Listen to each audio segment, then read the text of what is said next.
Nós vamos ver nessa porção da palavra de Deus a origem do bem. Estamos aqui no culto de oração e devemos estar com fé, com confiança que nosso Deus é bom, Ele controla todas as coisas. E nesse texto, o apóstolo Tiago, ele ensina aqueles irmãos que estavam dispersos, longe de Jerusalém, os judeus convertidos, que estavam passando por lutas e tribulações, que era possível olhar para Deus e ver a bondade de Deus, mesmo longe de Jerusalém, mesmo tendo que sair para morar em outro lugar. E dentre várias lições, ele vai dizer a origem do pecado e depois a origem do bem. A origem do bem. E vamos ler primeiramente o texto, pensando nisso. É possível viver uma vida sábia, uma vida santa, uma vida piedosa e se alegrar na vontade de Deus, ainda que seja no meio de tribulações. Quem passa por tribulações deve pedir a Deus sabedoria para viver esse tempo na sua vida. Dentre as lições, vejamos: não vos enganeis, meus amados irmãos, toda boa dádiva e todo dom perfeito são lá do alto, descendo do Pai das luzes, em quem não pode existir variação ou sombra de mudança. Pois segundo o seu querer, ele nos gerou pela palavra da verdade, para que fôssemos como que primícias das suas criaturas. Eu fico imaginando, meus irmãos, essa semana nós estamos orando pelo Afeganistão, um dos países que passa por perseguição, está em primeiro lugar no mundo. E eu fico imaginando os cristãos que estão lá, como é que eles sobrevivem em questão de fé, até mesmo questão de vida também, as perseguições. Eu só imagino, a maioria de nós nunca viveu assim, mas há cristãos que vivem e sobrevivem em campos de concentração, campos de refugiados, países como o Afeganistão. Mas há um remanescente, há dezenas de crentes ali. E eles vivem num contexto parecido com o que Tiago viveu. Tiago era apóstolo em Jerusalém, ele era meio-irmão de Jesus Cristo, cético, uma parte da sua vida, mas depois quando o evangelho tocou, quando ele vê Cristo ressuscitado, ele crê e ele se torna um homem de oração, um homem quebrantado, um homem piedoso, um homem que vivia a sabedoria de Deus, mesmo em meio à tribulação. Ele se torna apóstolo, coluna, a Bíblia diz que ele era coluna da igreja. A Bíblia fala muitas coisas sobre Tiago, a história diz dos seus sofrimentos e que ele foi martirizado por causa do evangelho e perseverou. Tudo que ele ensina aqui no livro de Tiago, ele vivia e ele tinha essa sabedoria e ele tinha uma teologia prática, ele sabia suportar as provações confiando no Senhor. Ele não se aproveitou para se engrandecer, porque era irmão de Jesus Cristo, falando-se no sentido de família humana. Não, ele se engrandece, ele prefere ser chamado de servo de Deus e de Cristo. Olha que coisa linda. Se fosse outro, ia dizer, sou irmão de Jesus Cristo. Ele não, eu sou servo de Jesus Cristo. Sou servo de Deus, é assim que ele preferia ser chamado. E esse mesmo Tiago, ele fala sobre a sabedoria, quem tem falta de sabedoria, peça a Deus. Ele diz que a origem do pecado não é de Deus. Quem nos tenta não é Deus. Quem nos tenta é o nosso próprio coração caído, pecaminoso. Claro que a gente é tentado por questões externas, mas quem responde à tentação, à cobiça, é o nosso coração. Satanás é chamado de tentador, mas se nós estivermos firmes, ele não nos derruba. Então o problema é o nosso coração. Nós não podemos culpar Deus de maldade nenhuma. de Deus vem todo o bem. Mas o pecado vem do nosso coração. Não podemos colocar a culpa em Deus, porque é muito comum, irmãos, pessoas às vezes pecam, às vezes se afastam de Deus, se afastam da igreja, principalmente de Deus, e depois bota a culpa em Deus. Ah, porque Deus não me deu o que eu queria, porque Deus não fez assim. Não olha para si próprio e não diz, eu que não fui fiel, não perseverei. Não diz, é Deus. A culpa é de Deus. Como se Deus fosse mal. Aí logo após falar sobre o pecado, ele começa a falar da origem do bem.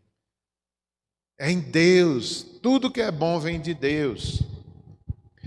Esses irmãos que vivem ali no Afeganistão, certamente nós devemos orar para que eles tenham essa fé, essa piedade, essa confiança em Deus, em meio às provações, como Tiago tinha e como ele ensinou que nós também devemos ter. Esses irmãos de lá precisam, nós também precisamos. Passamos outros tipos de lutas e provações e tentações. Nesses versos que foram lidos, Paulo vai falar sobre o Pai das luzes, né? O Pai aquele Criador dos astros, do sol, da lua, o sol para governar o dia, a lua para governar a noite, as estações do ano, o calor que faz a terra produzir, as chuvas, as águas, tudo isso falando da provisão de Deus. Deus é o Deus da provisão.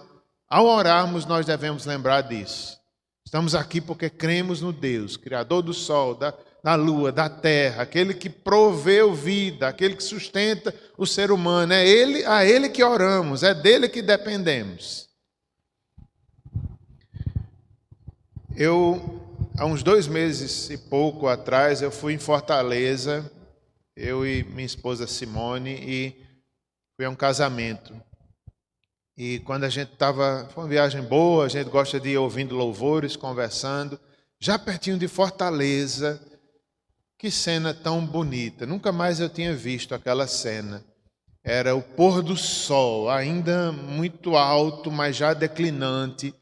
Que pôr do sol lindo, fazia muitos anos que eu via um pôr do sol daquele. Às vezes a gente nos afazeres diários, a gente nunca olha, né, o brilho do sol, nem a gente olha mais para as estrelas, nem a gente desfruta da criação.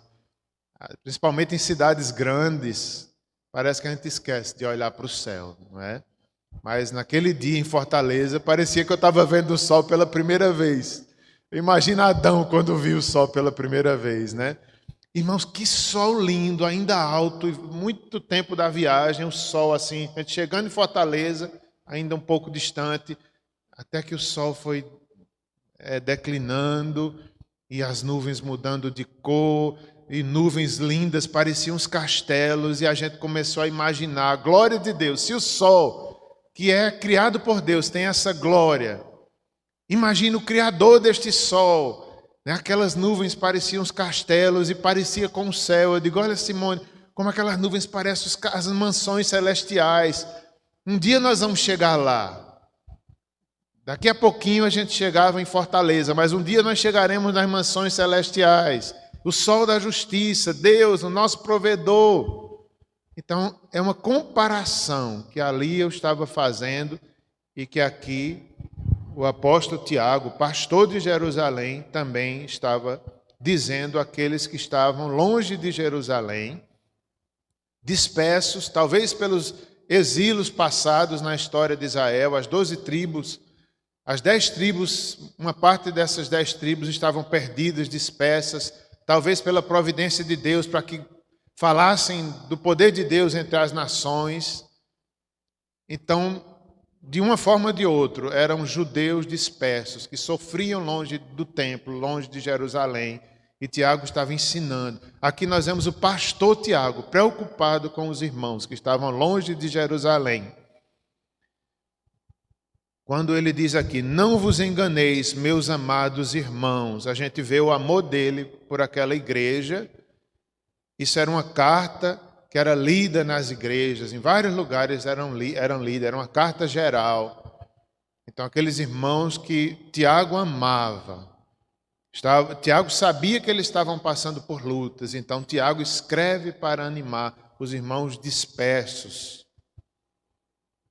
mas que ainda assim poderiam ter fé, poderiam perseverar e poderiam se alegrar no Senhor. Um dia, meus irmãos, Deus vai reunir todo o seu povo no céu. Hoje também nós somos assim, dispersos, o povo de Deus no Afeganistão, na África, toda a terra. Um dia Deus reunirá todo o seu povo, o pastor de Israel. E aqui Tiago fala: meus amados irmãos, verso 17, toda boa dádiva e todo dom perfeito são lá do alto, são lá do alto. Veja que maravilha, irmão. Tudo que é bom vem de Deus. Deus não tenta ninguém, mas Deus prova, até mesmo a provação é boa. Todas as coisas cooperam para o bem daqueles que amam a Deus. Deus quer o bem do seu povo, permitindo lutas, tribulações, sofrimentos, mas é para o bem.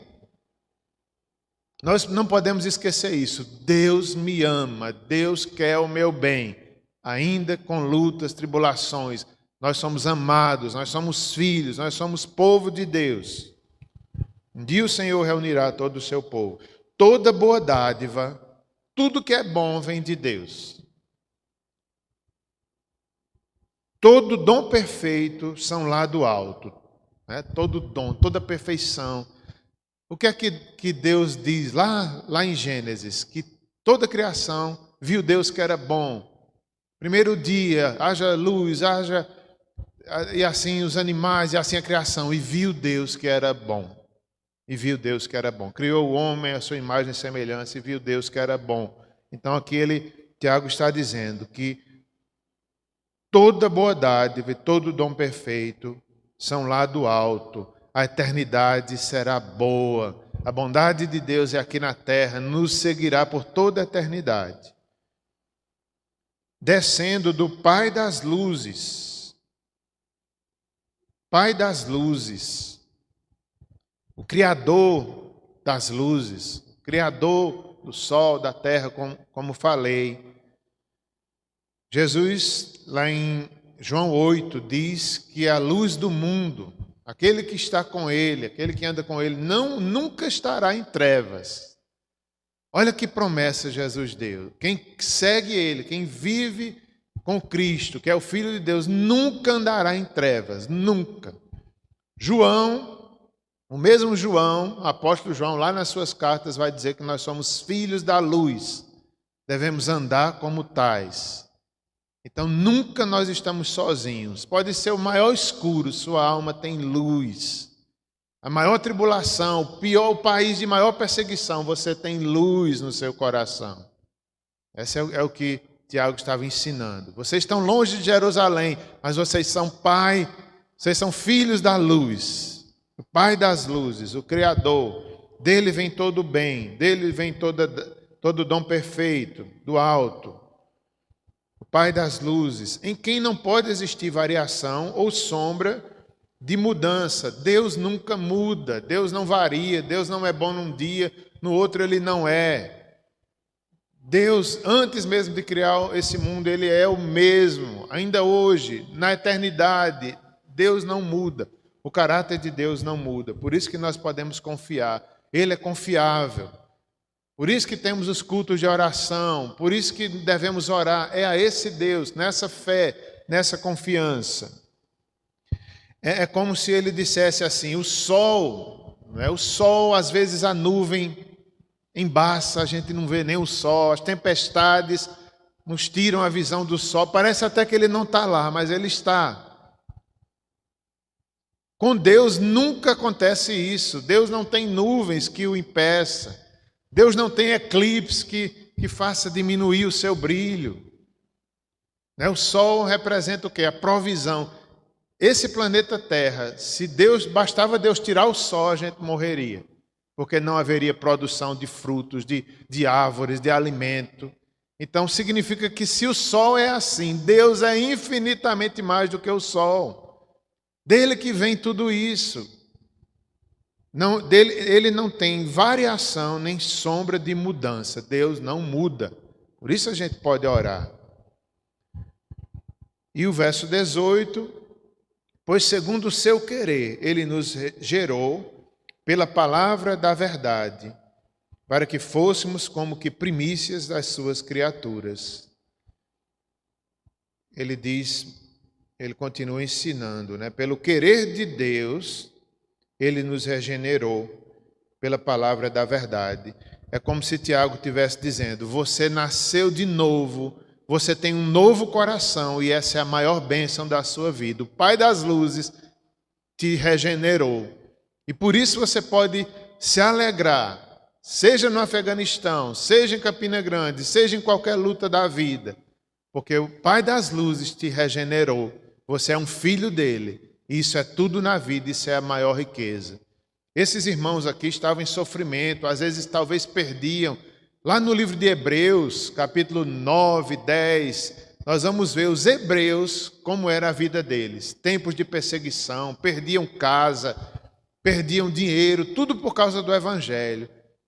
E aqui, Tiago está dizendo para eles: a maior riqueza de vocês é a regeneração.